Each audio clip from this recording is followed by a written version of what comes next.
Hi, this is CH. This video is part of a series of videos titled My ABCs, or Absolutely Biased Comments, to share how an individual investor like you and I can try to find out more about an investment fund from public sources and do some basic research or simple due diligence before deciding to buy the fund or walk away. Do explore the other funds covered in this series and subscribe to the channel if you find this video useful. Some quick disclaimers before we start. This is not a product sales pitch or a recommendation to buy. I'm not sponsored by anyone to do this video. Please do your own research and be clear about the product features and risks before taking any action. The information shown and mentioned in this video is accurate as of the date stated here. In this video, I will be talking about the NEOS S&P 500 High Income ETF. This is an actively managed ETF that focuses on using covered call strategy on the S&P 500 market and has the Bloomberg ticker SPYI. This video is done as a follow-up request from a viewer's comment in my previous video covering the Dimensional International Value ETF. Consequently, there seems to be growing interest in covered call ETFs, so here we go. If you would like me to cover any funds or ETFs, do drop me a comment in any of my videos, and I'll be happy to work on it as long as I can find enough information on the product. Before going into the details of the NEOS S&P 500 High Income ETF, let's do a quick 101 on covered call strategy as a primary investment approach using information from the Cboe S&P 500 BuyWrite Index or BXM. Cboe stands for the Chicago Board Options Exchange and was founded in 1973 by the Chicago Board of Trade as the first exchange to focus on listing standardized exchange-traded stock options. The entity was formerly called Cboe Holdings and rebranded to Cboe Global Markets in 2017. Cboe is a public US company currently listed on its own exchange. Cboe grew over the years while maintaining leadership in the derivatives exchange business. Today, Cboe provides trading solutions and products in multiple asset classes, including equities, derivatives, FX, and digital assets, across most geographic regions globally. One of the most popular solutions created by Cboe is the VIX index that reflects market volatility, and the associated options and futures that revolve around the VIX index. The Cboe S&P 500 BuyWrite Index or BXM is another index created in 2002 by Cboe together with S&P. BXM is essentially an index designed to track the performance of a hypothetical buy-write strategy on the S&P 500 index. Buy-write strategy and covered call strategy basically refer to the same thing that happens to have two names that are equally commonly used in the financial world. The concept of the index is straightforward. This is a passive index that will simply buy an S&P 500 stock index portfolio, then continuously write or sell a 1-month S&P 500 index call option that is slightly out of the money. Upon option expiration, a new call option is written again. The index webpage provides a quick summary of what covered call strategy does, and clearly states that the strategy is primarily used to receive upfront option premium as income, in exchange for an upside cap on the underlying position. There is a secondary goal to reduce risk from related stock indices, though I don't fully agree on this.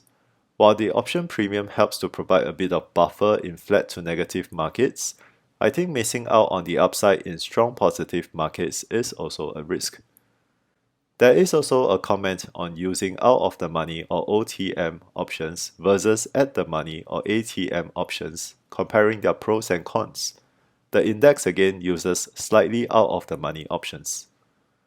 There is also a FAQ section that covers a variety of topics. Specific to performance, it is clear that BXM is expected to provide lower total returns with lower volatility compared to the S&P 500 index. The BXM webpage has a dynamic performance chart that we can use to do quick comparisons. Here, we can see for past 5-year period, S&P 500 or SPX has returned about 100%, while BXM returned only about 60%. So the performance difference can be quite substantial. The BXM fact sheet also comes with calendar year returns since 2010, and it shows that BXM has only outperformed S&P 500 in 3 calendar years. So purely on returns consideration, investors should not use BXM as a replacement for S&P 500 exposure. However, the performance statistics in the fact sheet also show that BXM does give a lower annualized volatility and lower max drawdown. Therefore, as a result, the Sharpe ratio is still quite similar to S&P 500 index. So for investors who rely on Sharpe ratio or are focusing on reducing risks, BXM can be something worth considering. For investors that like BXM and are looking for an investable product, the Global X S&P 500 Covered Call ETF with the Bloomberg ticker XYLD is one of such solutions. It is basically a passive ETF that tries to replicate as close as possible the strategy and returns of BXM. However, that's not the product we are covering here. The returns of BXM does look quite far off from S&P 500. So the question is it possible to have a similar strategy but improve on the returns through an actively managed approach? We will explore this with the NEOS S&P 500 High Income ETF in the rest of this video. There is not much details available on the fund provider, NEOS Investments or NEOS Funds. What I found in LinkedIn is that this is a small US-based private company that was founded only a few years ago in 2022. NEOS was co-founded by Troy Cates and Garrett Paolella. While there is no bios available in the website, some Googling show that both of them have worked together through most of their careers in Harvest Volatility Management, Horizons ETFs Management, Recon Capital, and MKM Partners. NEOS stands for Next Evolution Options Strategies, and they have like a mission statement that states they focus on data-driven options-based ETFs that aim to provide high income, tax efficiency, and diversification. Besides offering ETFs, NEOS appear to also provide separately managed accounts as well as custom and sub-advised solutions. Although given their current scale, I suspect these are mainly US client focus. As NEOS is a rather new business, there are not many product offerings yet, so they can be clearly seen in a glance from the website menu. The NEOS S&P 500 High Income ETF that is covered in this video falls under the Equity High Income category within the offerings. Morningstar shows the firm currently manages over $6 billion of assets, though adding up the AUM of the various ETF offerings come nearer towards the $8 billion. This still looks quite small, but is decent considering the firm is rather new and there are actually not many products offered currently. The NEOS S&P 500 High Income ETF was incepted in end August 2022 and is listed in Cboe. It charges a total expense ratio of 0.68%, which looks to be on the high side for ETFs. However, considering this is an actively managed ETF, we will see later if the performance makes this fee worthwhile. The ETF comes with a monthly distribution, which we will go through later as well. The ETF has over $4 billion of assets and is the largest ETF under NEOS offerings. The ETF lists the two co-founders of the firm, Troy and Garrett, as the portfolio managers.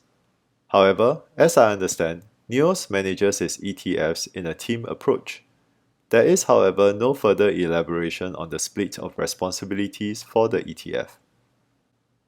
The ETF fact sheet provides a nice 4-pointer key features summary.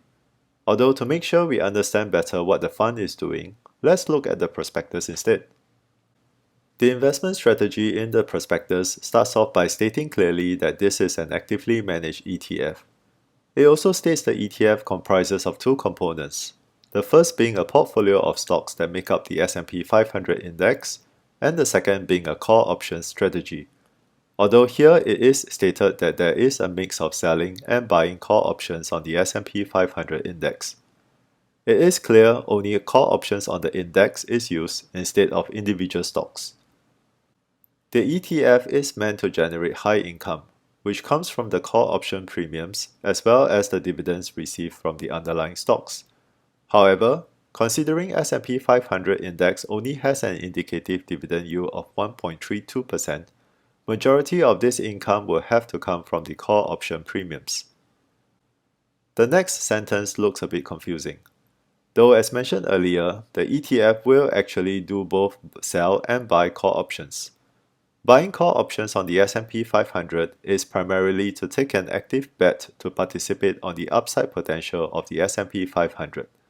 However, the ETF will not use capital to do the purchase. Instead, it will use part of the option premiums gained from selling call options to buy the call options. As the ETF will need to prioritize generating high income, and the income is mostly from the option premiums, I would imagine the amount spent on buying options is a very small percentage of the option premiums gain. The next part is a long section on how the ETF works out tax-efficient processes, and there are two main approaches used. The first is that the ETF uses Section 1256 contracts for the call options, which is supposed to work out better for the ETF in terms of tax handling. The second is that the ETF deploys tax loss harvesting to reduce capital gains tax. I am not a tax expert and do not want to comment on tax matters, plus these are US tax related, so do refer to Investopedia or other US financial information websites if any of you are interested to find out more. In any case, there are no details how much additional returns are generated as a result of this tax efficiency management. The prospectus then talks about the first component of the strategy, that is the portfolio of stocks. Here, it states the ETF will normally adopt a full replication strategy, meaning it will buy and hold all the stocks in the S&P 500 index and as close as possible in the same weightage. However, there is flexibility for the ETF to change to a sampling replication strategy during market illiquidity situations. As previously mentioned, this is an actively managed ETF. The ETF can actively manage the call options prior to expiration, which is very different from the Cboe S&P 500 BuyWrite index that will only passively hold options until expiration, then roll over to a new one. The prospectus then reiterates the call option strategy that includes both selling S&P 500 call options to generate premium and using part of the premium proceeds to buy S&P 500 call options for potential upside participation. There is a guidance of up to 100% net assets each for the total value of the return call options and purchase call options to avoid ending up in a naked call situation and to avoid excessive exposure on options in the strategy. It also elaborates on the expected strike price levels for the call options. The ETF will go for options with European settlement instead of American settlement clauses, as well as cash settlement instead of delivery of underlying securities. Suffice to say, all this information are technical details of options and derivatives, so investors do need to have some basic knowledge to understand what this ETF is trying to do. If you are already quite lost at this point about what we have gone through so far, this is not a product suitable for you. There is another additional information section in the prospectus that repeats most of the details, but has this additional sentence that says the ETF uses a proprietary, rules-based, systematic model to manage the options positions. This is the essence of the ETF, as NEOS is a data-driven options-focused product provider. Of course, NEOS will not disclose any in-depth details on how this data model works. This follows with a rather detailed educational explanation of what short call options and long call options are. Lastly, there are some generic statements that should be common for actively managed ETFs or funds. There is not much portfolio information available except for top 10 holdings, which is expected as the ETF replicates the S&P 500 index anyways, and therefore the equity portfolio is expected to be near identical to the index. Given this is an ETF, latest daily price and NAV are available on the webpage, as well as the premium discount gap data. Based on past 1.5 years of data, premium discount gap looks to be quite minimal, except for a handful of spikes in 2024. Let's try to summarize the strategy of the ETF. First, the ETF creates and maintains a portfolio of stocks that is normally a full replication of the S&P 500 index. On its own, this will generate the same returns as S&P 500 index. The ETF then writes and sells S&P 500 call options with strike price close to the current S&P 500 level.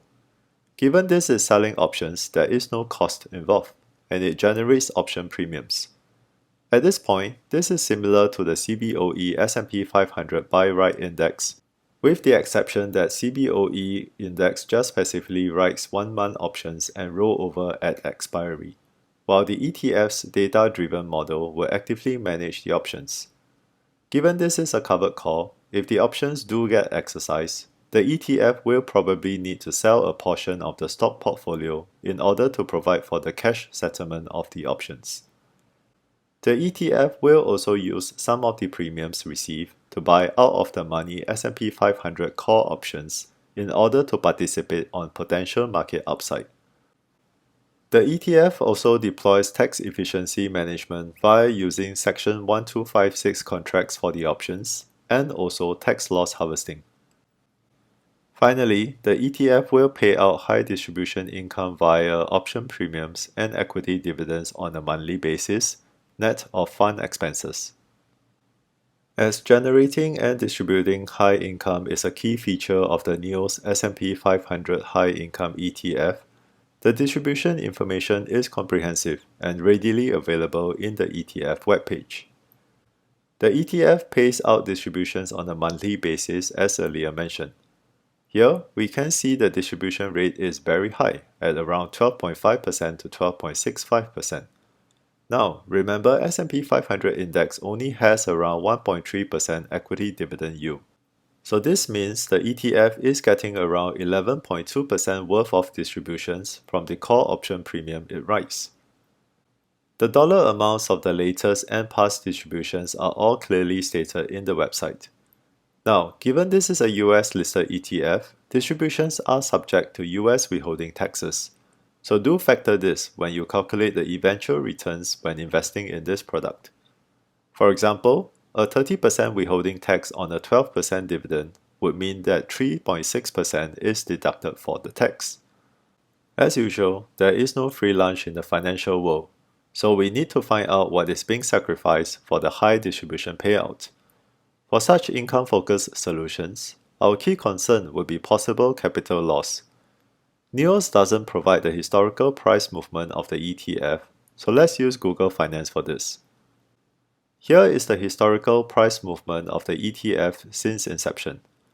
The ETF started with $50 at inception, and we can see it has been hovering in the rough range of $45 to $52, with the latest price at slightly above $50. So while the ETF seems to have negligible capital gains, it at least has tried to avoid capital losses. I'm not sure if there is a deliberate process to keep the price at around $50, though it certainly seems so. Therefore, the experience the ETF gives so far appears to be somewhat like a 12% perpetual bond, where the price will move but not deviate too much from par, and it pays out around a 12% yield every year. Of course, this is an equities and derivatives exposure, so it is nowhere the same as a bond. Let's see how all this looks like from a total return perspective. The NEOS S&P 500 High Income ETF provides on its webpage and fact sheet a nice performance summary table that includes various cumulative and annualized time periods, up until last month end, comparing the ETF's NAV returns versus market price returns, versus the Cboe S&P 500 BuyWrite index, and versus the S&P 500 index. The NAV and market price performances do not differ significantly, so I'll use the NAV performance for comparison purposes. Here, we can see on performance basis, the ETF is clearly superior compared to the Cboe S&P 500 BuyWrite index. Whether we are looking at the annualized return since inception of 12.37% versus 9.00%, or that the ETF has returned better returns across all time periods. This shows that the active investment approach and the additional features in the strategy of the ETF, such as buying call options to participate on potential market upside, and various tax efficiency processes, have indeed contributed to better performance than the Cboe index. Comparing the ETF against S&P 500 index is more complicated though. It is clear that the S&P 500 index has delivered higher returns in the longer time period, although the ETF looks to be better year to date. To find out more, let's use the dynamic charts from Morningstar. Here is a 1-year chart from Morningstar. I've used the SPYI S&P 500 ETF to represent S&P 500 index and the Global X S&P 500 Covered Call ETF or XYLD to represent Cboe S&P 500 BuyWrite index. For this time period, we can see that SPYI has been tracking very closely to S&P 500, while XYLD appears to have done better in Q1 during market correction and then fell behind in the market recovery afterwards. This shows that covered call strategies in its simplest execution can indeed do slightly better in bearish market conditions, but tend to suffer in strong bull or market recovery situations. Prior to this, in the time period of November 2023 to June 2024, the US equity markets had a strong bull run. It is clear that even with an active management approach and opportunistic long call options to participate in the market upside, SPYI still lagged behind S&P 500 quite significantly. Lastly, looking at the earliest time period of September 2022 to October 2023, since inception of SPYI, we can see SPYI performing near identical to S&P 500. Now this active management approach doesn't always turn out perfect. As seen in October 2022, December 2022 and March 2023, XYLD has managed to reduce drawdowns better than SPYI during these small market corrections. Putting all three time periods together, we can see performance differences start to show. Given the US equity market has been one of the best performing markets in the past decade, there are inevitably more bullish market situations, and therefore covered call strategies will ultimately lag behind in performance. Based on this full time period, which is since the inception of SPYI, the XYLD looks to have delivered only about half the returns of S&P 500, while SPYI looks to have delivered about 72% of the returns of S&P 500. With that, let's conclude our findings. NEOS is a relatively new setup in the active ETF space, but the team appears to be good in what they are doing, which is primarily data-driven options-based investing. The NEOS S&P 500 High Income ETF or SPYI is an innovative active approach on covered call strategies by integrating data models-driven way to handle the options, adding long call options to try capture market upside, as well as various tax efficiency processes to reduce tax impact on the overall performance. Investors will need to first understand that SPYI will lag in performance during strong bull market conditions, as with all covered call strategies. This is not a product that can outperform S&P 500 in the long run. The good thing with SPYI is that, besides strong bull market situations, so far, it has shown to deliver near identical performance as S&P 500. It is, however, a big unknown on how SPYI will perform in a significant market crisis because it was only incepted in 2022. Market illiquidity and price distortion can potentially disrupt the derivatives market, so there is no certainty how things will end up. For reference, the Cboe S&P 500 BuyWrite index fell around 40% during the 2008 financial crisis. Looking back at normal non-crisis market conditions, if we take reference that S&P 500 has delivered around 14% per annum in the past 15 years, I think it should be reasonable to estimate that SPYI might be able to deliver around 10% to 12% per annum as long as there is no significant market crisis. It is also useful to note that SPYI has so far tried to maintain its NAV at around the incepted NAV of $50, though I do not know whether this is deliberate or coincidental. In any case, this means SPYI has paid out all the returns so far of around 12% per annum as distributions. This also suggests that investors should not expect capital growth in this product. In summary, investors who are looking for a solution that can outperform S&P 500 can skip this. It is not practical to find a covered call strategy that can outperform the broad market that is generally bullish, even though the SPYI is like a buffed-up version of covered call strategies.